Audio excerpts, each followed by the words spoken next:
அனைவருக்கும் வணக்கம். Pre market அனலைஸில் வர வீக்குக்கான இந்த வீக்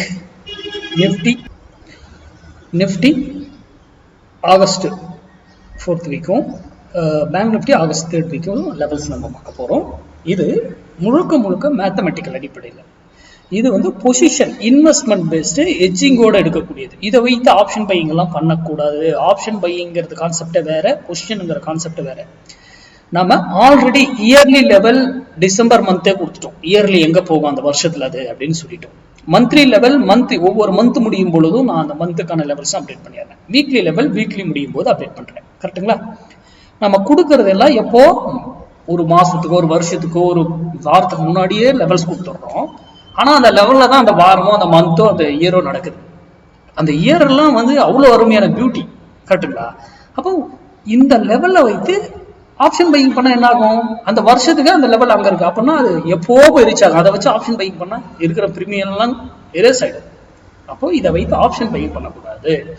ஹெட்ஜிங்கோட எடுத்து மட்டுமே இதை வர்த்தகம் செய்ய வேண்டும். முதல்ல நல்லா புரிஞ்சுக்கோங்க. ஓகேங்களா? சரி, இப்போ இதனுடைய ரூல் என்ன அப்படின்னா ரொம்ப சிம்பிள். இது நம்ம பொசிஷன் கிளாஸ்ல one of the position calculations தான். இது இன்னொரு கால்குலேஷன் இருக்கு, அது நம்ம சொல்றது இல்லை. இன்னும் பொசிஷன் கிளாஸ் நான் இப்ப கண்டக்ட் பண்ணல.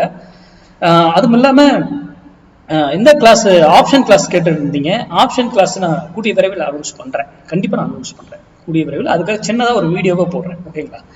ஓகே, இப்போ இந்த வீக் லெவல் நிஃப்டி 24,338 நியர் வந்தா பையா காலத்துக்கு வாய்ப்பு உண்டு. அதோடைய ஸ்டாப் லாஸ் 24,222. இது ஸ்டாப் லாஸ் எப்படின்னா டே கேண்டில் க்ளோசிங் பேஸ் தான் ஸ்டாப் லாஸ் கொடுக்கும். ஓகேங்களா? அப்போ ஒரு டே கேண்டில் இவ்வளவு பெரிய ஸ்டாப் லாஸ் வச்சா பெருசா கீழே இறங்கிடுச்சுன்னா ஹெவி லாஸ் ஆகும்ல.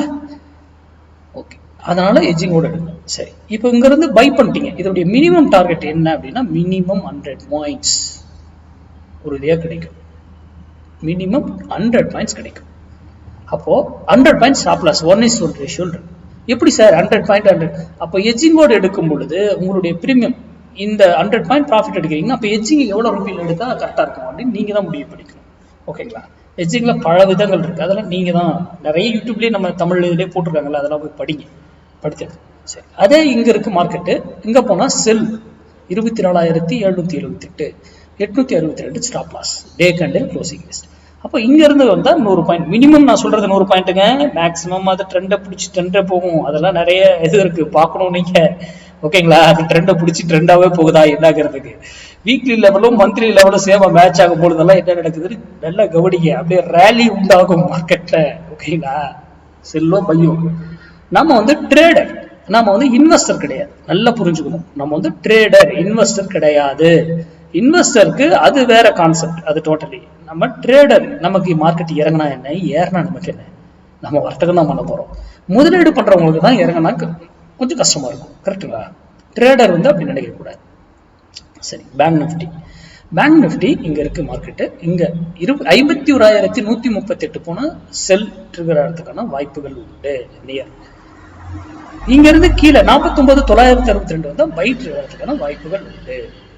இப்போ இதுக்கு ஸ்டாப் லாஸ் நான் கொடுக்கல பாத்தீங்களா? இதுக்கு ஸ்டாப் லாஸ் என்னன்னா இந்த பாயிண்ட்ல இருந்து மேல 150 பாயிண்ட்ஸ்.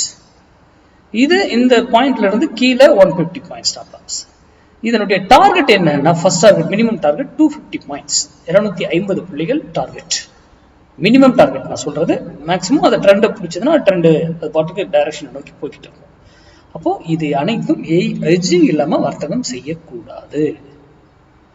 அதனால ஏன்னா மார்க்கெட்டுங்கிறது மேக்ஸ். நம்ம அந்த வாரத்துக்கான லெவல இப்பவே கொடுத்துட்டோம்.